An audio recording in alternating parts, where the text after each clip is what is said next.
Perkenalkan, namaku Hafizah Rahmadani dengan NIM 2450301011123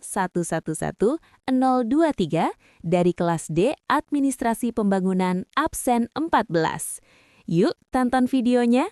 Administrasi pembangunan merupakan salah satu cabang penting dalam ilmu administrasi publik yang berkembang sebagai respons terhadap kebutuhan negara-negara berkembang untuk melakukan perubahan sosial dan ekonomi secara terencana. Bidang ini tidak hanya membahas bagaimana pembangunan dirancang, tetapi juga bagaimana kebijakan publik dilaksanakan melalui birokrasi negara. Dalam konteks negara berkembang, pembangunan seringkali dipahami sebagai jalan keluar dari kemiskinan, keterbelakangan, dan ketimpangan sosial. Namun, perjalanan pembangunan tidak selalu berjalan sesuai harapan. Banyak kebijakan yang dirancang dengan tujuan mulia justru gagal dalam implementasi, bahkan menimbulkan masalah baru.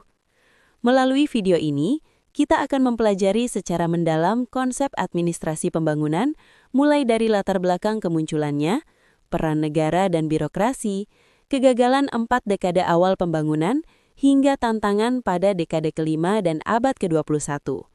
Pembahasan juga akan dilengkapi dengan studi kasus sektor kelistrikan Indonesia, serta mini proyek kebijakan sebagai bentuk penerapan teori dalam praktik. Setelah memperoleh kemerdekaan, sebagian besar negara berkembang menghadapi kondisi yang sangat berat.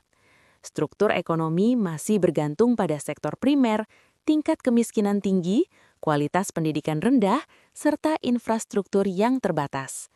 Selain itu, sistem pemerintahan yang diwarisi dari masa kolonial belum sepenuhnya siap untuk menjalankan fungsi pembangunan. Birokrasi dibentuk bukan untuk melayani masyarakat, melainkan untuk mengontrol dan mempertahankan kekuasaan kolonial. Dalam situasi ini, negara dipandang sebagai satu-satunya aktor yang mampu menggerakkan pembangunan. Pemerintah diharapkan mampu merencanakan, mengorganisasi, dan mengarahkan perubahan sosial secara sistematis. Namun, harapan besar terhadap negara ini juga membawa tantangan. Tanpa birokrasi yang profesional dan akuntabel, pembangunan justru beresiko disalahgunakan untuk kepentingan elit. Administrasi pembangunan muncul sebagai bidang kajian dan praktik pada periode pasca Perang Dunia II. Para ilmuwan dan praktisi administrasi menyadari bahwa teori administrasi klasik yang berkembang di negara maju tidak sepenuhnya relevan untuk diterapkan di negara berkembang. Administrasi pembangunan kemudian difokuskan pada bagaimana administrasi publik dapat menjadi instrumen perubahan sosial. Tidak hanya mengatur rutinitas pemerintahan, tetapi juga mendorong modernisasi, pertumbuhan ekonomi, dan pemerataan kesejahteraan. Dalam pendekatan ini, birokrasi dipandang sebagai motor utama pembangunan. Aparatur negara dituntut tidak hanya patuh pada aturan, tetapi juga memiliki visi pembangunan dan kemampuan manajerial. Namun, sejak awal, administrasi pembangunan menghadapi dilema besar. Bagaimana menyeimbangkan efisiensi administrasi dengan keadilan sosial dan nilai-nilai lokal masyarakat? Dalam administrasi pembangunan, negara memiliki peran sentral sebagai perencana dan pengendali pembangunan. Negara menentukan arah kebijakan, menyusun rencana jangka panjang, serta mengalokasikan sumber daya nasional. Pada tahap awal pembangunan, dominasi negara dianggap wajar dan bahkan diperlukan. Pasar belum berkembang, sektor swasta masih lemah, dan masyarakat membutuhkan perlindungan dari negara. Namun, dominasi negara juga membawa risiko. Tanpa mekanisme pengawasan yang kuat, kekuasaan dapat disalahgunakan, dan pembangunan menjadi alat kepentingan politik. Oleh karena itu, peran negara dalam pembangunan harus selalu diimbangi dengan prinsip akuntabilitas, transparansi, dan partisipasi publik.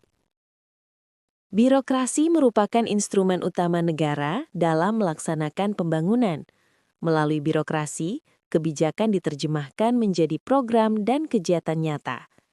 Namun dalam praktiknya, birokrasi seringkali menghadapi berbagai masalah. Struktur yang terlalu hierarkis membuat pengambilan keputusan lambat dan tidak responsif.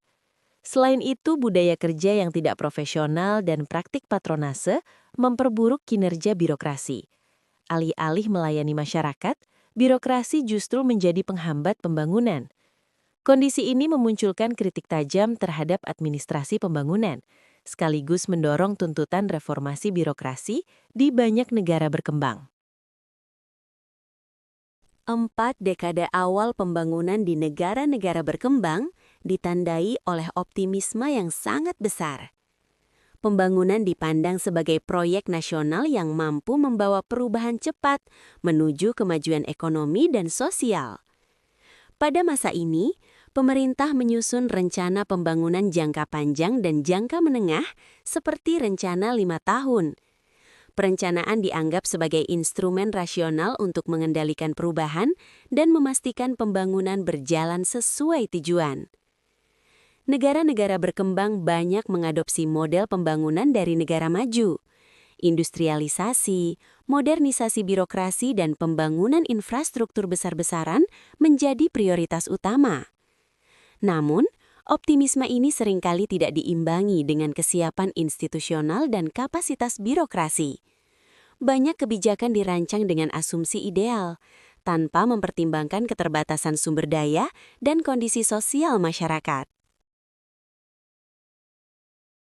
Seiring berjalannya waktu, optimisme pembangunan mulai berubah menjadi kekecewaan. Meskipun pertumbuhan ekonomi tercapai di atas kertas, kesejahteraan masyarakat tidak merata. Ketimpangan sosial semakin tajam antara wilayah perkotaan dan pedesaan. Kelompok elit menikmati hasil pembangunan, sementara sebagian besar masyarakat tetap hidup dalam kemiskinan. Birokrasi yang seharusnya menjadi alat pembangunan justru menjadi penghambat. Korupsi, kolusi, dan nepotisme merusak kepercayaan publik terhadap negara. Kegagalan ini menimbulkan kritik bahwa administrasi pembangunan terlalu berfokus pada angka pertumbuhan dan mengabaikan dimensi keadilan sosial. Salah satu penyebab utama kegagalan pembangunan adalah kuatnya warisan administrasi kolonial.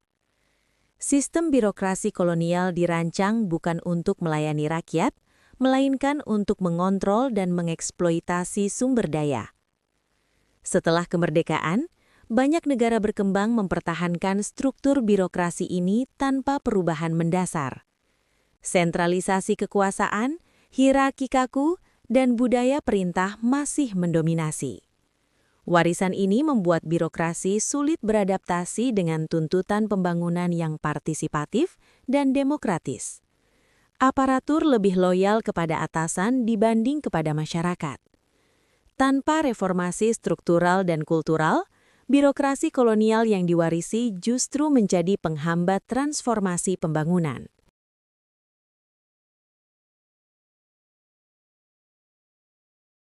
Administrasi pembangunan tidak luput dari kritik akademik dan praktis. Banyak ilmuwan menilai pendekatan ini terlalu teknokratis dan elitis. Kebijakan sering dirancang oleh para ahli tanpa melibatkan masyarakat sebagai subjek pembangunan. Akibatnya, kebijakan tidak sesuai dengan kebutuhan nyata di lapangan. Selain itu, administrasi pembangunan dianggap terlalu bergantung pada teori dan bantuan asing. Nilai-nilai lokal dan kearifan masyarakat sering diabaikan.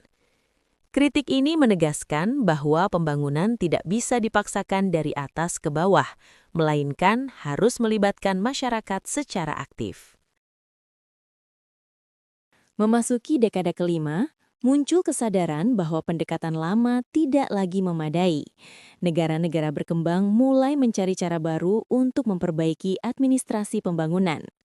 Reformasi birokrasi, privatisasi, dan desentralisasi diperkenalkan sebagai solusi. Tujuannya adalah meningkatkan efisiensi, mengurangi beban negara, dan mendekatkan pelayanan kepada masyarakat. Namun, perubahan ini juga membawa tantangan baru. Privatisasi beresiko melemahkan kontrol negara atas sektor strategis, sementara desentralisasi menuntut kapasitas daerah yang memadai. Dekade kelima menjadi titik balik penting dalam perjalanan administrasi pembangunan menuju tata kelola yang lebih adaptif dan demokratis. Memasuki dekade kelima administrasi pembangunan, privatisasi dan deregulasi menjadi kebijakan yang banyak diterapkan di negara-negara berkembang. Kebijakan ini muncul sebagai respons terhadap kritik bahwa negara terlalu besar, tidak efisien, dan membebani anggaran publik. Privatisasi dipahami sebagai upaya mengalihkan sebagian fungsi negara kepada sektor swasta dengan harapan tercipta efisiensi, inovasi, dan peningkatan kualitas layanan. Sementara itu, deregulasi bertujuan mengurangi aturan yang dianggap menghambat kegiatan ekonomi. Namun, dalam praktiknya, privatisasi tidak selalu menghasilkan manfaat bagi masyarakat luas. Di sektor-sektor strategis seperti energi, air, dan transportasi, privatisasi justru berpotensi mengorbankan kepentingan publik. Dari perspektif administrasi pembangunan, privatisasi tanpa regulasi yang kuat dapat melemahkan peran negara sebagai pelindung kepentingan rakyat. Oleh karena itu, kebijakan ini harus dikaji secara kritis dan kontekstual. Desentralisasi merupakan salah satu pilar penting dalam reformasi administrasi pembangunan pada dekade kelima. Melalui desentralisasi, kewenangan pemerintahan dialihkan dari pusat ke daerah dengan tujuan mendekatkan pelayanan kepada masyarakat. Otonomi daerah diharapkan mampu meningkatkan efisiensi, mempercepat pengambilan keputusan, dan mendorong partisipasi masyarakat lokal dalam pembangunan. Daerah diberikan ruang untuk mengelola sumber daya dan menentukan prioritas pembangunan sesuai kebutuhan masing-masing.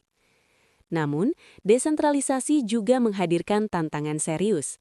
Tidak semua daerah memiliki kapasitas sumber daya manusia dan kelembagaan yang memadai. Tanpa pengawasan dan koordinasi yang baik, desentralisasi justru berpotensi melahirkan masalah baru, seperti korupsi di tingkat lokal dan ketimpangan antar daerah. Dalam paradigma baru administrasi pembangunan, aparatur negara tidak lagi diposisikan sekadar sebagai pelaksana aturan. Mereka dituntut menjadi manajer pembangunan yang mampu merancang, mengimplementasikan, dan mengevaluasi kebijakan publik.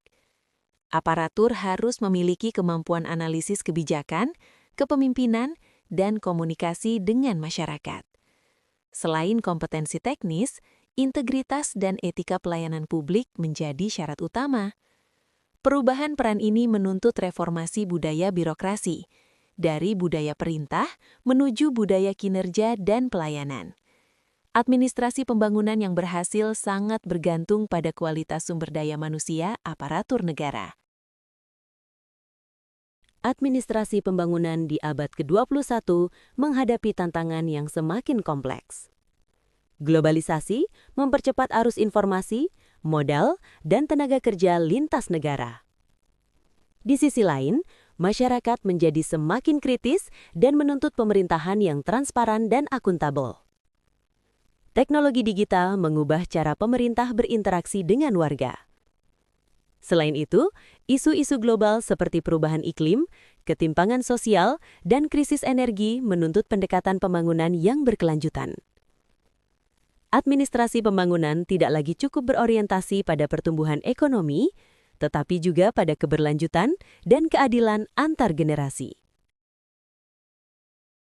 Dari keseluruhan pembahasan, dapat disimpulkan bahwa administrasi pembangunan merupakan proses yang dinamis dan terus berkembang. Pengalaman 4 dekade awal kegagalan memberikan pelajaran berharga tentang pentingnya konteks lokal dan partisipasi masyarakat. Dekade kelima menandai upaya pembaruan melalui reformasi birokrasi, privatisasi terbatas, dan desentralisasi. Namun, semua kebijakan tersebut harus dijalankan dengan prinsip good governance. Administrasi pembangunan yang ideal adalah administrasi yang mampu menyeimbangkan efisiensi, keadilan sosial, dan keberlanjutan. negara harus tetap hadir sebagai pengarah dan pelindung kepentingan publik. Sintesis ini menjadi landasan untuk memahami studi kasus dan mini project pada bagian selanjutnya. Studi kasus keterlibatan Independent Power Producer atau IPP dalam sistem kelistrikan Indonesia merupakan contoh nyata bagaimana kebijakan pembangunan diterapkan dalam sektor strategis. Kebijakan ini muncul pada akhir 1990-an, terutama setelah krisis ekonomi 1997-1998 yang mengguncang stabilitas keuangan negara. Dalam kondisi tersebut, pemerintah menghadapi keterbatasan anggaran untuk membangun pembangkit listrik baru. Kebutuhan listrik terus meningkat seiring pertumbuhan penduduk dan aktivitas ekonomi. Sebagai solusi, pemerintah membuka ruang bagi sektor swasta untuk berpartisipasi dalam penyediaan listrik melalui skema IPP. Diharapkan, keterlibatan swasta dapat mempercepat pembangunan infrastruktur listrik dan mengurangi beban keuangan negara. Namun, sejak awal, kebijakan ini menimbulkan perdebatan mengenai peran negara dalam sektor vital dan potensi konflik kepentingan.